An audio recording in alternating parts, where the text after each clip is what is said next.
Thanks so much. Thanks so much, everyone, for being here today. Again, uh, it's gloomy and gross, so appreciate you powering through.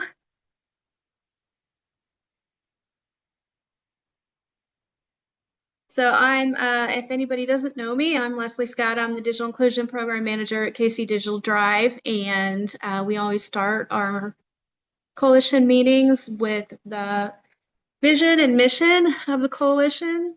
So the vision is every citizen and household in the Kansas City metropolitan area has access to the internet, the equipment needed to use it, and the skills needed to take advantage. And then our mission is to facilitate collaboration among organizations and initiatives working to bridge the digital divide in order to maximize the resources for the greatest impact. You can find us here. I'm not sure how active everything is at the moment because we lost our diehard person, Rick Usher, who was working on this stuff, but it's still, those accounts are still there. And then if you're not a member, we encourage you to join. Membership's free. There really isn't an onerous form. It's real quick, and we invite you to join at that link, digitalinclusionkc.org/join. And I was wondering if there are any new attendees today.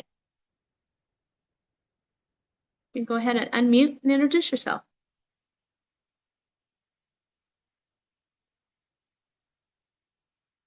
All right. Well, hearing none, we'll go ahead and get started.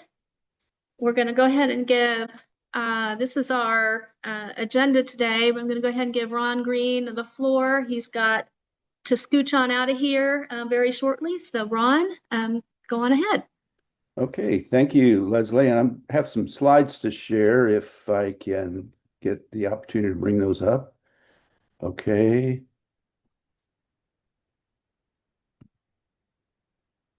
You should have it. Okay, here we go. Let me open those up. So I know many of you, I may be new to many of you as well. I'm the executive director of the Digital Storytelling Center of Kansas City. DigiStory KC is our nickname for short. After 32 years of Hallmark and being responsible for the training of the creative division there, when I left the company, I wanted to do something for the community where young people could learn skills in digital media that could lead to rewarding careers. And so our program, DigiStory KC, was our original program. We've been doing this since 2014. We focus on after-school workshops. Recently, we've been trying to break into in-school curricula. And a lot of this is about career awareness. And eventually, when I'll talk about Laugh-O-Gram in a minute, we hope to offer school tours at Laugh-O-Gram to help clue kids in on why Walt Disney's start here in Kansas City was so important to his overall career and success of his business. We're all about STEAM. And as you'll notice in this graphic that one of our designers created for us, we really like to emphasize the art portion of STEAM because we feel like creative innovation really leads to rewarding, satisfying careers, and they can be very financially helpful as well. And one of the ways I mentioned we're trying to break into the in-school curricula as well is our outreach and after-school program is limited by the number of kids we can pull into classrooms and organizations that we can work with. So during the pandemic, we created a 20-lesson curriculum in an online curriculum on stop motion animation. It's heavy interactive and includes a lot of digital media in and of itself. And our focus on stop motion animation is not to make claymation experts out of kids. They're probably never going to be a claymation artist, but it's designed to take them through the entire process from pre-production through production and all of post-production. And the goal is to develop their skills in collaborating, creating new ideas, but also to make them stronger multimedia communicators. If they can be a strong communicator using multimedia and have effective storytelling skills, then they're off to a great start for a career. But in 2018, we started a new program that we call KC Imagine. And KC Imagine stands for the Kansas City Institute for Media, Animation, and Graphic Innovation in Education. It started out as a program to pull in 12 area colleges as partners to offer educational programming in the building where Walt Disney got his start here in Kansas City. But we soon realized they needed to be talking to the firms around town who have digital media businesses, and we needed to pull in all stakeholders, including students, teachers, everybody involved in developing that talent pipeline for digital media. So this shows you how the two programs are different. Digistory KC is all about career awareness, and KC Imagine is all about career readiness and industry, optimizing our industry here in Kansas City. So, for the workforce development types of programs, we want to develop that talent pipeline. We work with colleges to make sure that their curricula is aligned with what the firms really want. And that's one of the reasons this organization grew, as we found out in our very first meeting, they were well apart from each other in understanding each other's needs. We want to get to the point where we can offer internships and apprenticeships and help solve job placement challenges for kids, especially kids on the east side. We're locating our program in the old building where Walt Disney got it started, just east of 31st and Troost. And we'll offer a full regimen of training there. There will also be, of course, the historical museum, but co-working spaces for digital media entrepreneurs. So it'll be a way that we can help. Our funding theme for this is Dream Start Here, because Walt's dream for owning a cartoon studio started there. But we want kids on Kansas City's east side to have a place where their dreams can be realized through the kind of training and practice that we'll have to offer in that building. One of the outgrowths of the KC Imagine program is a very successful program that we have co-sponsored with KC Digital Drive called Digital Scene KC. One of the things that we've learned about our industry is that Kansas City has about 33,000 digital media professionals, and there are only 3 companies that are Fortune 500 companies, so large enough in size to kind of offer lots of networking opportunities within their own walls. And so since most of the digital media firms in Kansas City are either small operations or digital media professionals are working for a company that is not a digital media company, then we wanted to make sure that those professionals had a chance to meet each other, learn from each other, find out what's going on in other aspects of digital media careers and disciplines. And it's turned out to be very, very successful. It's all about networking. We do it at happy hour from 5 to 6:30 so that people can grab a drink and have something to eat on their way home from work.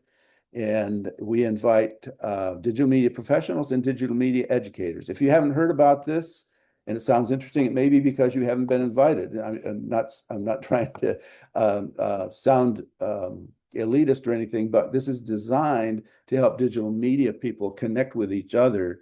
And we didn't want to dilute it with a broader community participation. We do pull in educators who are digital media educators so that they can connect with those digital media professionals and be able to stay up to date with what's happening in technology and in the industry so that their students are getting the best preparation before they leave their schools. So those educators include college educators and high school and middle school educators. Each event is centered on a topic. We take a discipline from digital media, and that's the focus, and we find a host company that is the best practice company in town for that particular discipline. And then we ask them to embed experts in the room. So whether it's from their own businesses or from people in that same discipline outside of their business, we want people in the room that our participants can seek out and have good, long, involved conversations to learn and grow from each other. We've had a very robust schedule over the years. Jim Starstuff and I are the leads in this program. Jim represents the KC Digital Drive, and he has a whole crew of people that have been helping us from the very beginning on this. And then on the KC Imagine side, my connections in the industry help us kind of identify where do we want to go and what do we think our stakeholders want to hear about. So you can see since we started in September of 22, we've covered a lot of topics that relate to digital media and technology. And we get constant, we average about 50 to 75 people at most of these events. And it has the connections that are made and the projects and the hiring and the ideas that are shared have proven extremely valuable to participants. The other thing that we do, the other major program in KC Imagine is to offer conferences. Every other year, we offer a career conference for kids who are in digital media academies around town. That would be programs like the CAPS program, Summit Tech Academy, Paseo Academy, and those types of things. And in October, we offered that career conference this year at the Kaufman Foundation, where we had 231 students from 14 digital media academies. We had 19 career speakers on a wide range of topics. And we had 13 colleges and career programs offering a career fair to close out the conference. And we found that our teachers and these students find these extremely valuable. Ideas are changed about what careers they want to pursue. They lock in on the schools they want to go to. This has proven to be a really valuable program of ours. Our next step, where we want to go from here when we get into that Laffergram building where Walt got his start, is we want to go deeper in offering digital skills to especially the people in that neighborhood, in that area, Kansas City's east side, skills that will help them get into the careers in digital media. So we will offer what we're calling the Voice Digital Skills Hub. Voice stands for Vital Opportunities in Career in Communication and Entertainment. And you see 6 skill levels around that hub that we'll be providing extended training on. We have a lot of programs around town that do these kind of short, non-4-year degree types of programs. The biggest challenge they face is placement, because there is a hardcore bias in digital media companies to hire 4-year degree candidates. And that is very difficult to break through. So our plan when we get into the Laffergram building is to go one step beyond that and create the Voice Digital Media Studio, where we will take on projects from nonprofits, small businesses that are revenue-based, that will get the opportunity for these people who come out of this program to have hands-on practice in real-world settings. It'll build up their portfolio, and hopefully they'll be able to convince these employers that they're ready to help them out with their companies. So that's a very high-level view of what we do. But also let you know a little bit of where we're going. If you are interested in knowing more about our stop motion animation career, if you go into www.digistory.net, you can get some interesting freebies. You can look at the curriculum. It suits itself to after-school programs, summer school programs, and it's equivalent to about 50 hours of in-school curriculum time. So that's the overview. Thanks for the time to share that, Leslie. Thank you, Ron, for making the time before you head out to your meeting. Anybody have like one quick question for Ron? Maybe Ron, if you want to just drop your contact info in the chat. If anybody wants to follow up with you, then they'll have it. And we appreciate you and good luck with your meeting. Thank you. Thanks, Leslie. All right. Have a great weekend. You too. Thank you. All right. So with that, I am going to ask, is Goldie on the call? I don't think she's joined us quite yet. Triumphia, do you want to go ahead and go? You should have permission Sure. to, Can you hear me? yeah. If you have slides, you should have permission to share them, but no pressure to have those if you don't.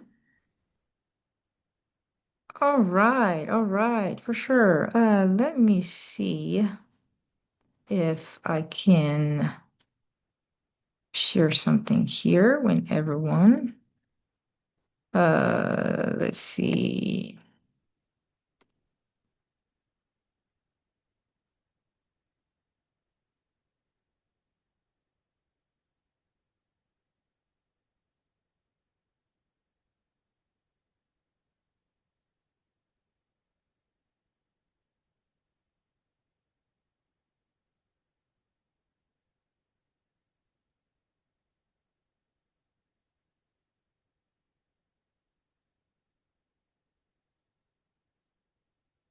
Okay,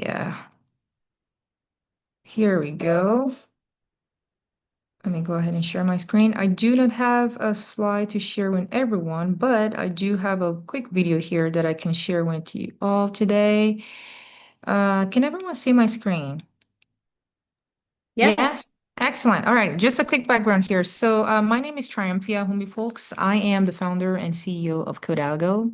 Code Algo is an educational platform that teaches elementary and middle school students when critical solving skills, problem solving skills, and most importantly, real coding languages such as Python.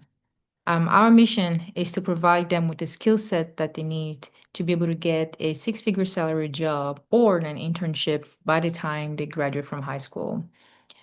We recently launched our platform actually as of this September and are currently working with districts both in Missouri and on Kansas side.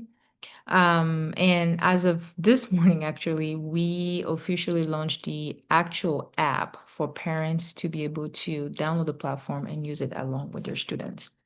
So I'd like to share a quick video with everyone here.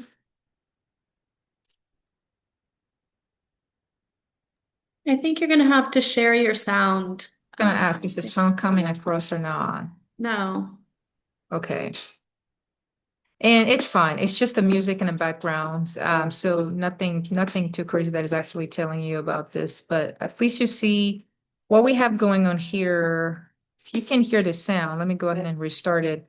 So essentially, we have the block coding piece that allows our elementary level students to learn the art of problem solving and critical thinking. What you're seeing right here is the Python coding elements, and this is geared towards more so the middle school level students that already understand how to read and write and can actually start learning how to code in Python. And this example that you're seeing here, this is what our elementary level students will actually, that's how they use the platform, learning how to put different sequencings together, starting everything as simple as sequencing algorithm, learning variables, all the way to them creating a programs and actually sharing it themselves. So let me go ahead and stop this share. Oh, there we go. Oops. Back here. There we go. Outside of just standard schools, we also work with after-school programs as well. So one of those schools that we're working with today, we partner alongside with the after-school program to offer coding to these youths. And we do have two kind of offerings. So we have the actual platform that is 100% self-driven, meaning you download the app and then you essentially learn how to code. Or this is being implemented in a classroom where a teacher is actually driving the entire lesson. Outside of that, we also have one-offs offering where a school and organization would request for our team to come in person and offer some of these coding lessons. And when that happens, we do have a group of software engineers that will come on site and essentially help provide some of those lessons to the youth. Um, so far, one of the biggest advantages that the people that are using our platform are noticing is an increase in math skills when they're students. Although it is a computer science, a coding program, we are not necessarily teaching math directly, but indirectly, coding, as you know, does have math in it. So this is definitely some of the key advantages that some of the schools are noticing. And we are definitely trying to display that via the AI dashboard that we have for educators to see the learning gap that the students are having, the improvement that they've had since they started using our platform, and anything else that needs to be added on. So that's just a little bit there for you about Code Algo. We would love to work with schools, organizations, district, any youth-centered organizations that are interested in enforcing critical thinking skills, problem-solving skills, or really exposing youth to real coding languages. Outside of that, we also have been partnering with businesses here locally to provide some of these youth with internships. And those are something that we've had quite a bit of partners reaching out to us asking for internship opportunities for some of the youths going through the program. So we are currently working on that, on making sure that a little bit of the older students, so anyone that is 14 and above, when they do go to the program and are proficient enough in coding, can actually have an opportunity to apply their skill sets in a real company, whether through an internship and hopefully potentially getting an actual career from it. My background, I've been a software engineer for over 10 years, being a coder, but outside of that, I'm actually originally from Benin, which is located in West Africa. Migrated here about, gosh, 15 years ago, almost 15 years, I think now. Started with business, and then went into computer science, and now I'm doing the business of computer science. So just circling everything back there. Went to Park University locally here in Kansas City. Uh, Definitely a proud pirate here. Love working with the community and everything that comes with it. So would love to be of any guidance, mentor, or any type of help that I can provide to the youths and or organizations on this call today. So thank you for having me, Leslie. Yeah, thanks, Triumphia. So Leah is asking, what current partnerships do you have, and do you have any partner prospects, or maybe even any partners you're currently looking for? Absolutely, yeah. So we are currently working with charter schools. We are also working with public schools and at the district level. And absolutely, we are currently looking to add additional district into our pipeline. We currently have two main ones that we're working with in the Kansas and also on the Missouri side. And we're definitely looking to branching out those partnerships that we have, hopefully getting into additional districts. But outside of the district, we always welcome charter school partnership, private schools partnership. In fact, I think some of the best relationships that we've had so far with the schools using our platform, the smaller schools, it's just like the rapid adoption. One of the schools we launched with them in September, and in less than a month, half of the school is currently using the platform just because of how they're seeing the impact it's having on their students and some of the metrics that they're seeing, wanting to really increase that. So yes, if you have any connections with schools on the Missouri side, on the Kansas side, or even outside of, this jurisdiction, would definitely love to talk to you about it. So how long did you say you've been in operation? Yeah, so we started, it's a long story, but we started the whole venture about 3 years ago. And when I say venture, I'm talking about straight from idea. So we started Code Algo about 3 years ago. The concept of bringing more youth into this field, and we started by really just having ourselves as software engineers going in person and providing those coding materials to the youth, and behind the scene, we were working on actually completing the self-driven piece of it. So 3 years down the line, just about a few months ago, we officially were able to complete the development of the platform and now have it live. And so what was the genesis of this? Like, what made you decide? I've heard you, I was on a panel with you Yeah. a while back, and I know you kind of talked about what that thought process was to really develop this and launch it, because you're basically doing two things, two full-time jobs at once. So, Multiple, really, when you think yeah, about it, right. being a founder, you're wearing multiple hats and, making things happen and all. But yeah, so in my case, going into, first of all, when I came to the States, super, super young, I pursued business degree. And upon graduation, I realized how difficult the market actually is for an immigrant trying to get sponsorship in the United States with a non-technical background. That was something that was completely new to me. So I had a few options, and one of them included searching and browsing for a different STEM path career, which is what I decided to take ultimately. So I taught myself how to code and then decided to go back to school to actually get a degree in it and worked my way all the way to getting a master's in computer science.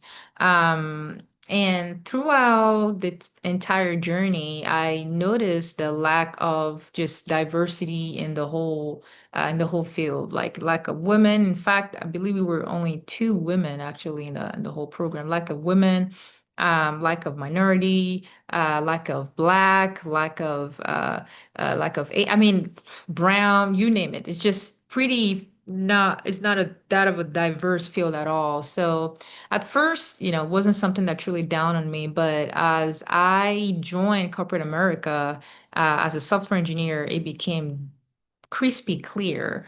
I mean, you're like in a room of, I don't know, thousands of people, and you can count two or three minorities in those room, and decided to make a change. And the question started dawning, why don't we have more people in this field being a very lucrative field? And that's essentially how the idea started to come. I think there's this concept that coding is super hard, is very complex, it's for the nerds.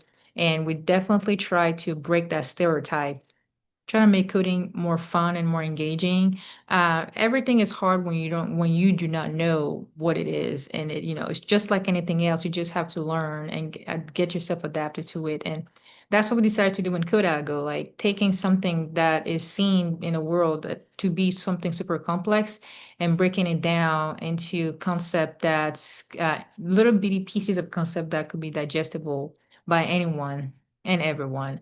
And the beauty of it is, software engineering is beyond coding. It's not just, like code crunching and then just throwing stuff out.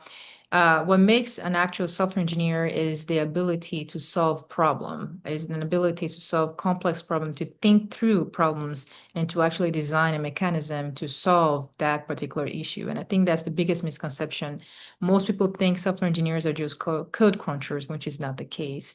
So throughout what we do, we make sure that students understands the true meaning of what it is to be a software engineer by putting real life problems in front of them so you can truly think outside of the box on how do you actually solve this type of problem and what are the steps you need to actually solve this kind of problem before actually putting the solution, which would be the code. And because the coding part is actually this little piece of software engineering. And when you understand the problem you're solving, it becomes so much easier to put that logic together. Yeah, that makes so much sense. So one more question. I know we got to get to Goldie because she took some time out of an event today to be here. I know you've only been around. Well, the idea occurred to you 3 years ago, but have you seen any of your participants actually move into jobs yet? Yeah, so we've had when we were doing the in-person coding, yes, we had middle school and some high school students that were able to get internships once they were through with the program. Now, with the self-driven part of it, it just started just September. That's just 2 months ago. So this is something that we're monitoring. So no one from 2 months ago is getting any internships or job offer yet. However, the very first initial phase, yes, we had some students that were offered internships opportunities, and we also had some that were able to get scholarship to pursue computer science out of high school. Well, that's very valuable in itself. Thank you so much. Would you mind dropping your contact information in the chat? Absolutely. I'm sure there are people who'd like to learn more about your self-driven platform and what you're doing. And really thank you for sharing about that today. Absolutely. All Thanks for right. having me, Lexley. It's a pleasure. Oh, of course. Goldie, hi. Hello, hi Leslie. How are you? Good, good. Thanks for squeezing us in here. No problem. Can you hear me okay? Yeah, um, Okay, I think it says your bandwidth width might be low, but that could be mine too. Not sure. okay. If not, I can also, if you can't hear me, I will try to join from my phone. No, I can hear you. Oh, okay. Just concerned about your bandwidth, but I think it's going to be okay. Okay. If it cuts out, just let me know.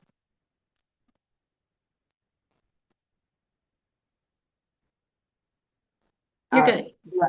Do I just start talking? Yeah, you could Okay. also do your presentation if you'd like. That's fine too. Your slide deck that you have. Yes. So I don't have my slide deck attached um on my tablet. I can just introduce Cyber Creationz Tech and talk through it, and I can email the slide deck out if Yeah, that works. yeah, that'd be great. Okay. Thank you. And apologies, like you were mentioning, I am at a leadership program right now. So I'm trying to multitask as most founders are doing. So, hello, everyone. My name is Goldie Owoo-Battlet, and I am the founder of Cyber Creationz Tech. And Cyber Creationz Tech is a nonprofit that focuses on exposing youth to the tech industry. So, what we try to do is whenever we try to expose youth to tech. So a lot of times when we are running into youth or meeting youth, their thing is no, I want to stay far away from coding or I want to stay far away from AI because it's so intimidating. But what we do is we create camps and workshops to allow them to be exposed and then give them some type of like exposure to let them know it's not as intimidating as it seems. So we run programs on different programming languages as well as different other tech topics. We were founded in 2021. And that following year, we hosted our very first tech camp. And when I first started Cyber Creationz Tech, we I am a first generation entrepreneur. So I didn't have much exposure about what to do or how to run a business.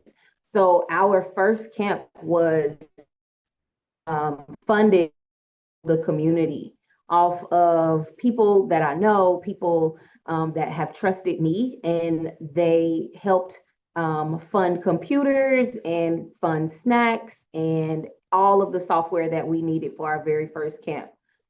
After that, the parents and grandparents of our participants for our first camp, they shared it on their social media. They put us in the newspaper. So from there, we started getting more exposure. And that following year, our camps started to run year round.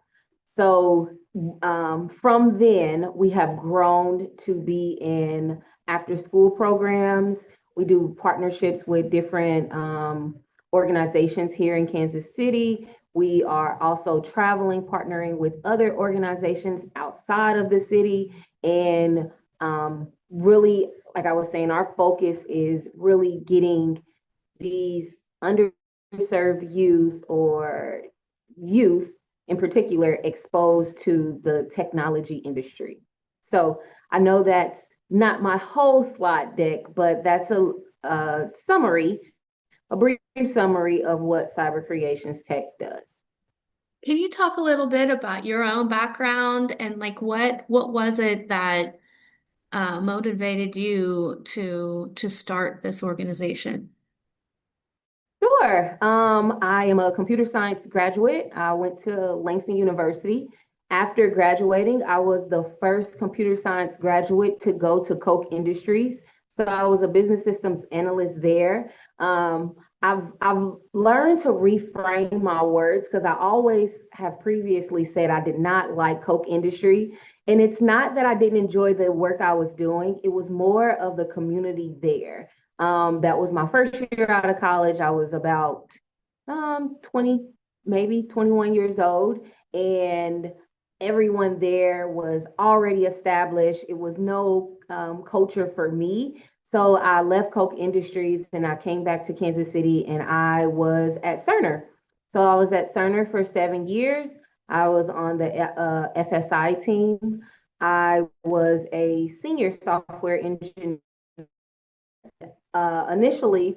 That's where I started to see the need. From Cerner, I created an LLC which is called Cyber Creationz. We build websites for different organizations. And as I was running that business, I started to notice that a lot of people needed help, or the my employees that I was hiring, it was taking a lot more time for me to train them versus them coming in and having some education or some knowledge about the work. So that's how Cyber Creationz Tech came about. I said, okay, I want to start from ground zero and help educate individuals in the tech industry and allow them to have more opportunities. A lot of my employees go the non-traditional route. So they're not going to college, they're getting the training and they're ready to go and do the work. And um, I think that's very much possible. I just think what people need is exposure. So at Cyber Creationz Tech, we not only teach the classes, but we also offer opportunities for you to actually do the work as well. So you gain that real world experience as well. What kind of projects are they working on in that real world experience? Yes.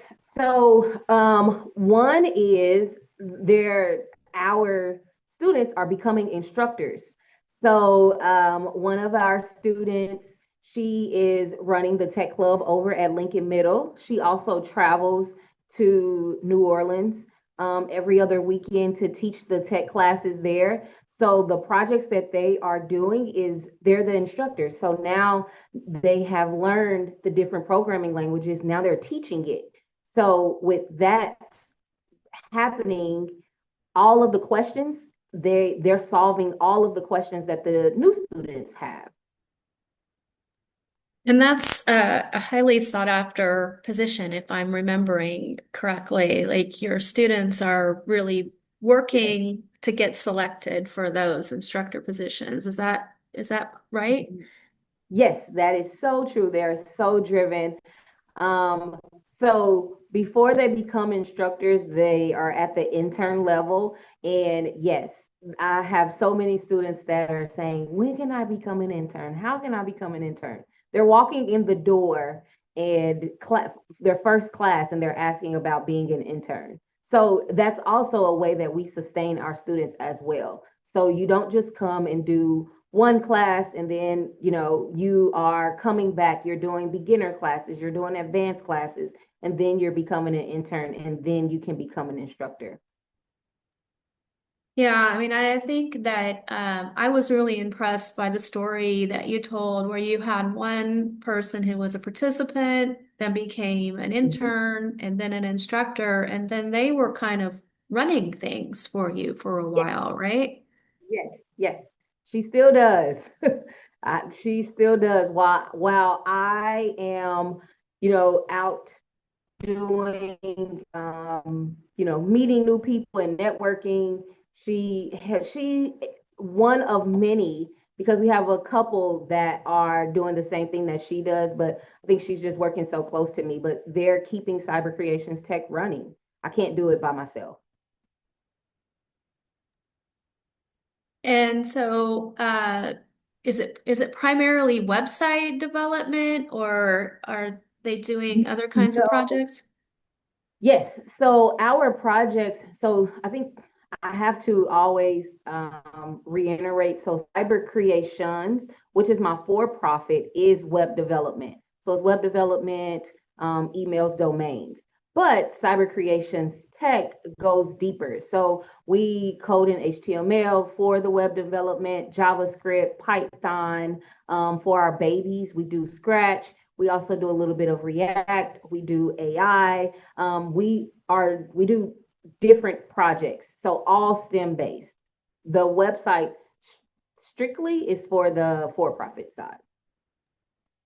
How do you think, because Lincoln University is an HBCU, for anybody who's Uh-huh. not aware of that, how do you think your experience in an HBCU relates to the work you're doing now?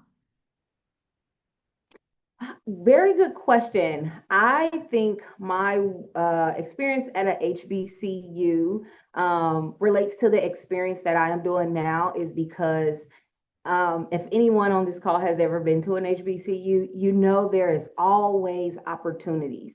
So you can do pageants, you can do join sororities and fraternity. There's a lot of culture on the campus. And for me, I'm in a sorority and I also done a pageant, but it forced me to get out of my comfort zone. And I think that's where the leadership in me started to begin, because in these pageants you have to get people to vote for you, you have to sell sponsorship books, and then even going the sorority level, it can be intense at times with, sometimes you don't want anyone to know what sorority you want to go to. It's discreet. Like, that's what the culture is like on the yard. And I think it pushed me out of my comfort zone, because me as a tech person, I am an introvert, as many people would say, but I am forced to go out and talk to people. I'm forced to go out and meet new people. I am forced to build community. I am forced to, work with other individuals. And I think it started there. And then it wasn't as hard being on an HBCU campus, because there were other individuals that were in the same space that I was in or I came from. So we bonded over that. And I think, just getting through those earlier parts of the year, then it's like, okay, I can do this in any space.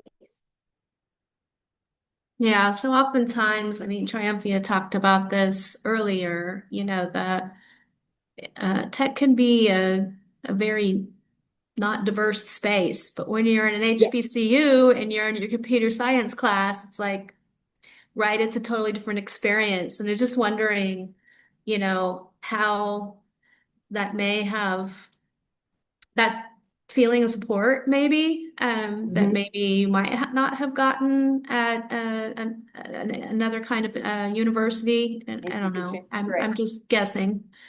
No, that's fair. I think that's a fair statement, because I think in some of those spaces, you I can only speak for myself, but you might not feel as comfortable, asking a question or something like that. But when you are around individuals that come from the same background as you, it's not as intimidating. So yeah, I would absolutely agree with that part.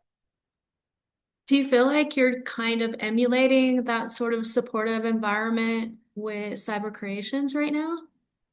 With Cyber Creationz Tech, that's my goal, because when I go in these schools and when these minority young ladies, they're looking at me, I want them to know that this is something that you can do. And I've sat in those same exact seats, and I've felt those same, and yes, you can do it. And that's kind of why we do what we do. Because I that I do this. And I look at myself now. Someone asked me last week, what would 7-year-old Goldie, well, how would 7-year-old Goldie look at me today? And my answer was, I think she would be amazed. One of the examples that I gave was, as a child, you know how you look at police officers and firefighters and you're like, wow, people, heroes. I think 7 year old that like, wow, she really did all of those things that I'm not the individual that had a dream, knew exactly where I was going to go or knew what I was going to do. I am Christian, so I really let God really follow my steps or lead my steps, and I just follow the path and all of the doors and all of the opportunities that have been given. I I would have dreamed.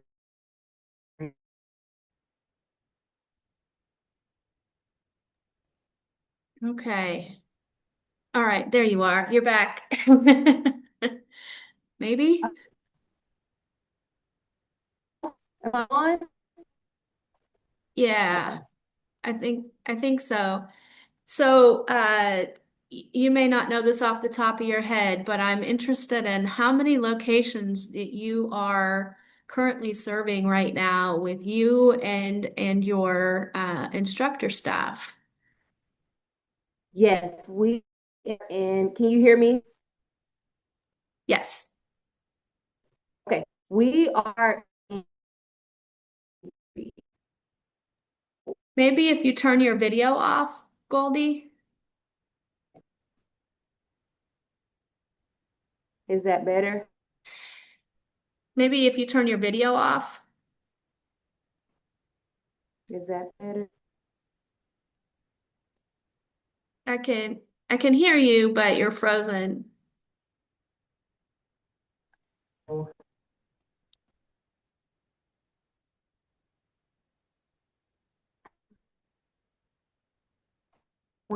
okay. Try to connect my hotspot. Might help to just turn your video off. Yeah, let's try that. Is that better? That's better.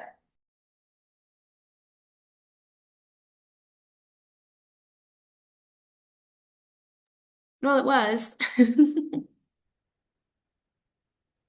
Is we that are. better? There, that's a little better. Yeah. Okay. So I was saying we are in about 8 locations right now. And are those, what's the breakdown between the younger kids and middle school and high school? Are you asking how many out of the 8 are middle school and how many out of the 8 are high school? Yeah, yeah. Okay, I think we are about half. So one, two, three. Three are middle school and the other 5 are high schoolers. All right. Well, thank you so much. We really appreciate you spending a little bit of time with us during your Centurion's Day. And No problem. Thank you. Sorry yeah, for the inconvenience of the Wi-Fi. oh, it's okay. It happens to the best of us. So we muddled through, and we really appreciate you being here. And I have your email address, so I can drop that in the chat for you. Unless you want to do that before you head back, you just let me know. I can drop my email in, and thank you so much for having me. Yeah, we appreciate you, and have a great weekend. You too. All right, Jerry. Hi, can you hear me? Yes, yes. Okay. Well, So thanks for okay, being well, here today. Jerry's going to no talk a problem. little bit about an event that he and his team planned yesterday, and a little bit about what's going on at the KCMO Office of Digital Equity. Yeah, thank you, Leslie. Good morning, everyone. I'm Jerry Buckman, and I manage the digital equity inclusion initiatives for the city of Kansas City, Missouri. I too am a proud graduate of a HBCU, Xavier University in New Orleans, Louisiana. And so I can relate to a lot of the things Miss Goldie was talking about. But what I wanted to do is I don't have a slide deck or presentation. I just wanted to share some thoughts about the event Leslie had mentioned, the digital inclusion simulation that the City of Kansas City's Neighborhood Services Digital Equity Office sponsored along with KC Digital Drive. Not sure if any of you guys have attended or sponsored a simulation yet, but um, the takeaway is that you may want to you may want to consider it. My job is a twofold job. I working in city government. I have the task of supporting organizations such as Code Algo, KC Imagine, and Cyber Creationz Tech. I have the goal of being a support system as a city government representative. My other task is to bring this issue, the issue that we are all um, um, champions of, to the attention of our elected officials and our executive management under the mayor, the city manager's office. Bring these issues to their attention.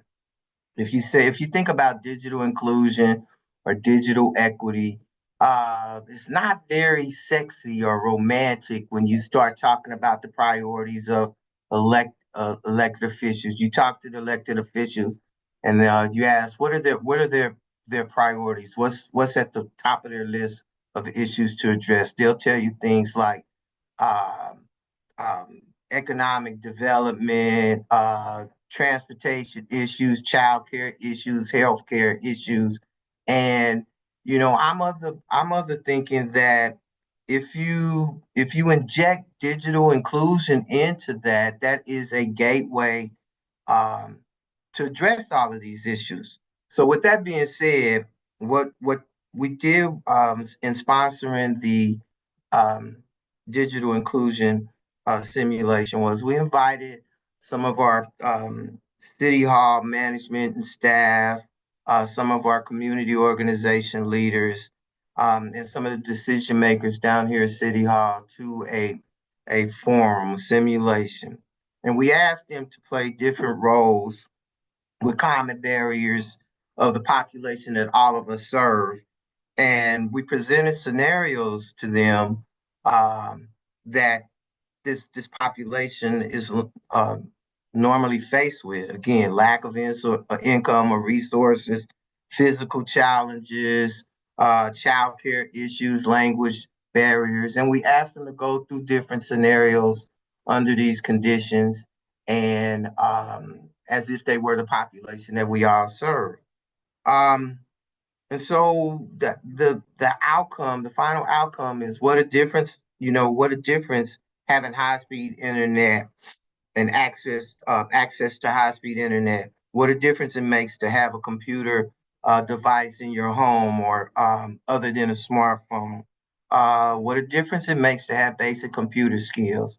So to a person that attended, you know, a light bulb flash, yeah, we get it. We have a different perspective of what, our participation are the goal of including these populations that we serve. Um, what a difference it makes to have to close this digital gap, to make sure that they have digital skills training, make sure that they have a computer, to make sure that they have access to high speed internet.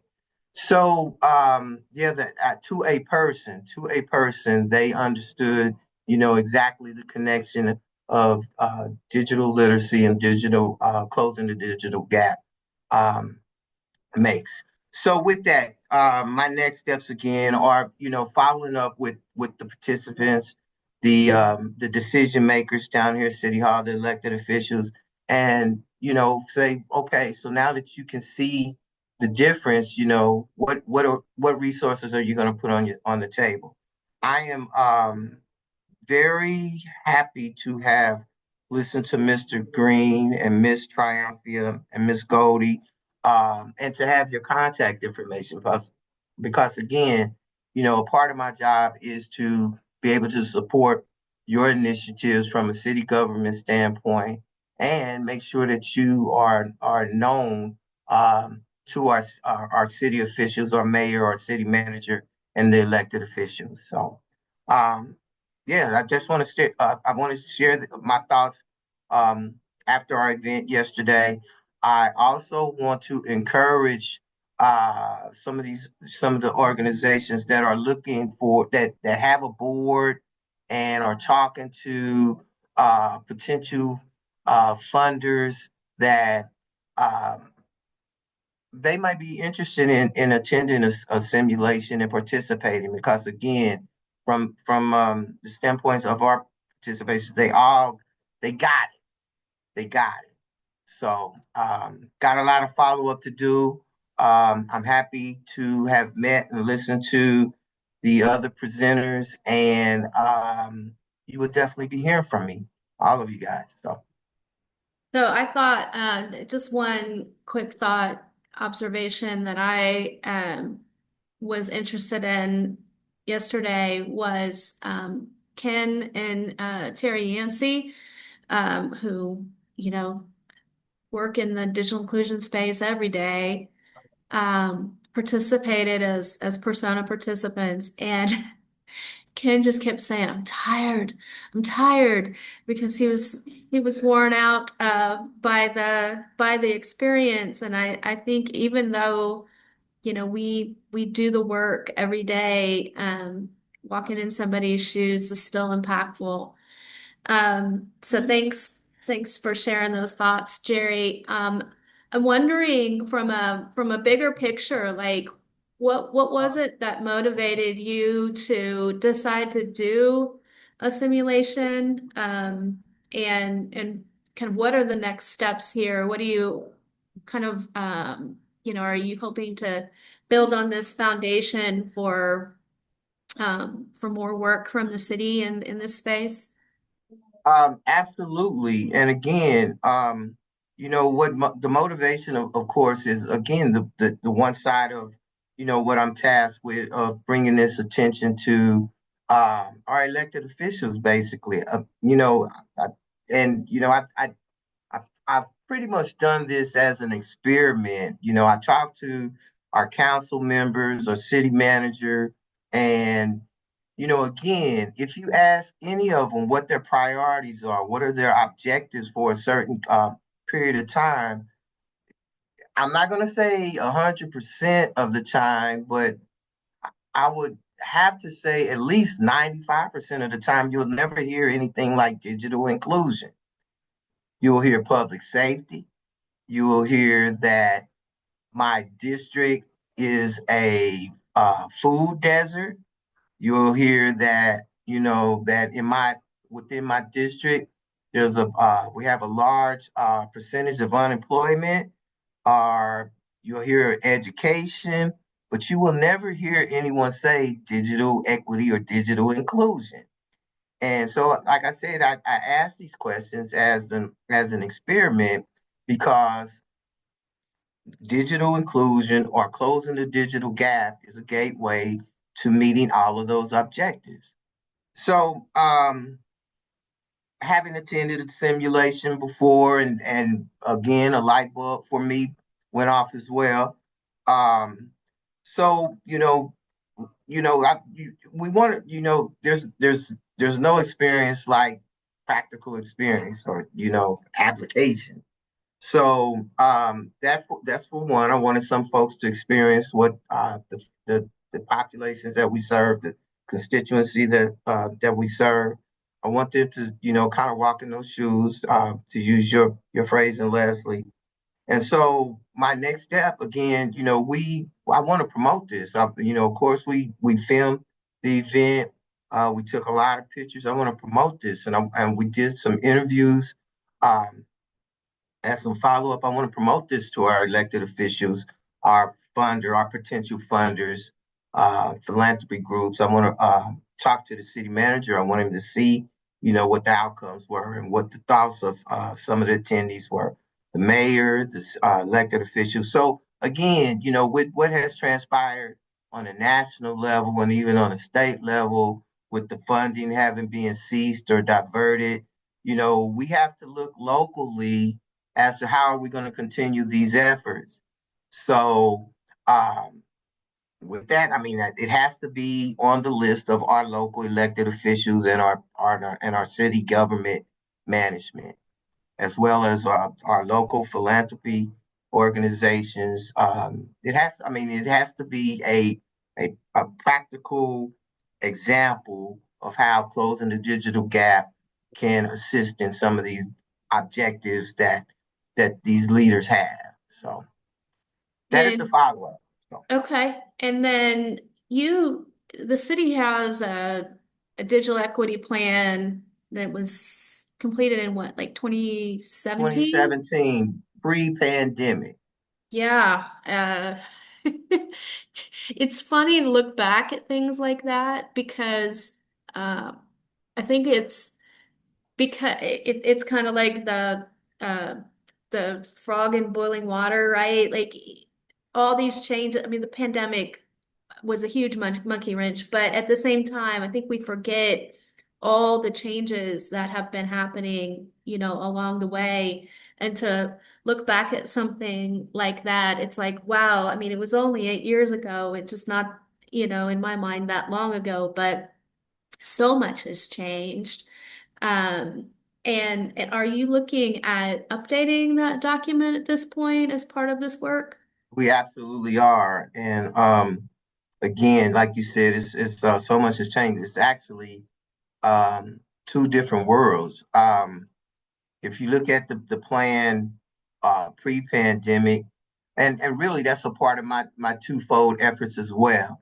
What we were doing in 2017 and you know, although I think the major push uh, with having high speed internet and even computer skills were not so much they were more so a luxury pre-pandemic, and post-pandemic it's a utility. It has become a utility. So our approach has to be different. I mean, if you want folks to be able to have access to their healthcare provider, if you want folks to be able to fill out a job application, we all know what transpired from school-age children participation in school during the pandemic.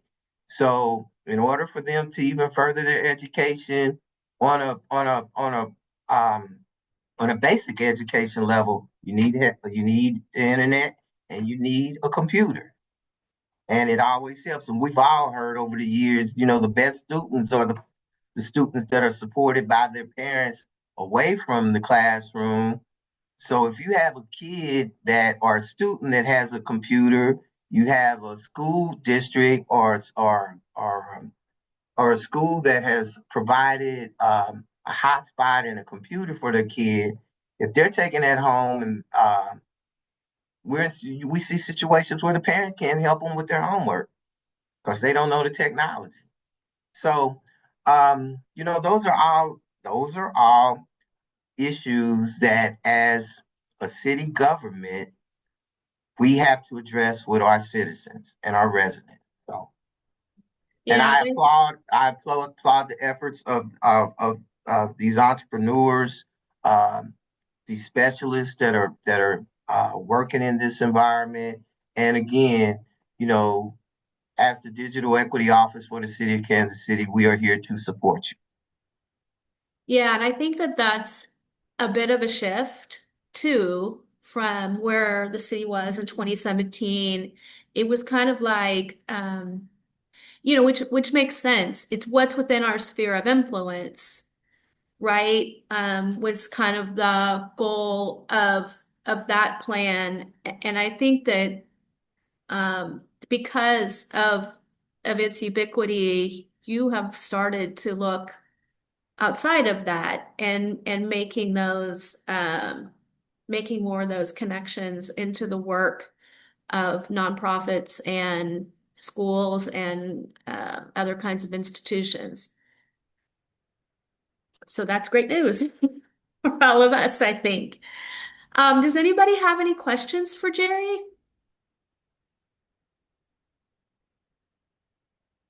I put my contact information Okay. in the chat as well. So yeah, Okay. please feel free.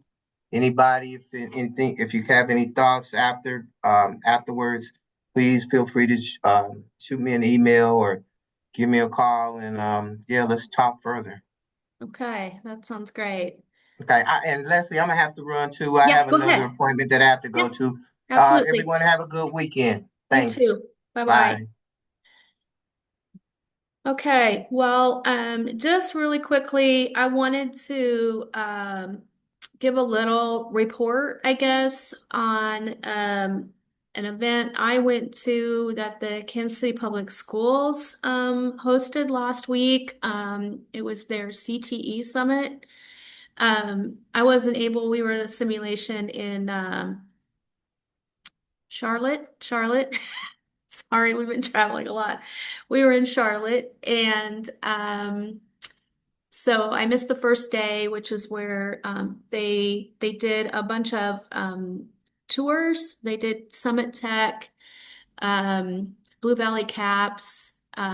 They got a presentation, I think, about the new Northland Workforce Development Center, and then the second day was at Manual Tech again, and was more about just reflecting on those tours. I've been out to the Blue Valley Caps program a bunch of times, so I just kind of wanted to mention that is happening. They are going to be building a new CTE, Career and Technical Education center at High School, Central High School, sorry. And so that will be happening, I think, 2027. So we've got a little time, but just exciting things happening, I think, around their career and technical education. And they have their culinary students made the breakfast and it was delicious. And they do catering, y'all. They also can work on your car and do some other things. So just a little plug for one of our school districts and the students there. With that, I wanted to open it up to anyone else who has any announcements or things that they want to share, events, program announcements, anything.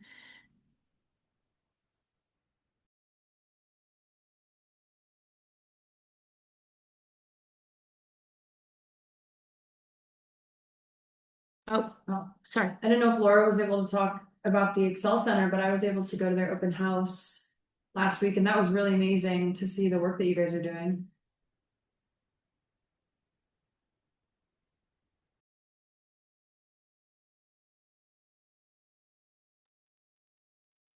Laura, are you there?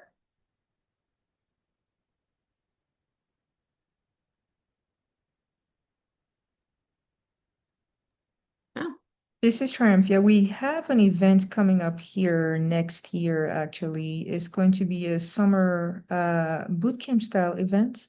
So yeah, if you have youth or know of anyone that have youth that will be interested in learning how to code and participate, feel free to share. And also our parents app is officially live on the Apple Store as of today. So you can go ahead and get it downloaded too. And that's all I have. Okay, great. Well, we will add that to our digital inclusion newsletter. And if anyone else has any events that they want to share, you can drop the link in there, or you can email us, and we'll add it. Okay, well, if nobody else has anything else, we'll end a little early today and let you get back to your day. And then the next. Oh, and the next meeting, don't forget, let me get that back up. Um,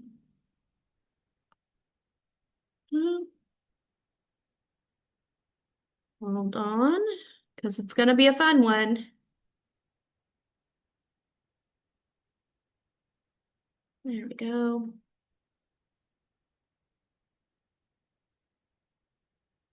Oh, technology. There we go. All right, so our next meeting is going to be December 11th. It's a happy hour event over at the Central Library. And as always, good food and beverages and good company.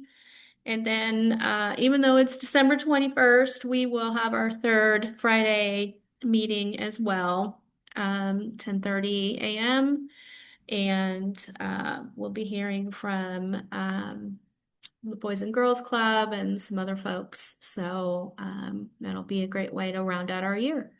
So thanks everyone for being here, and we hope to see you on the 11th and again in the squares in a month. Everybody have a great day. Thanks, Lexi. Thanks,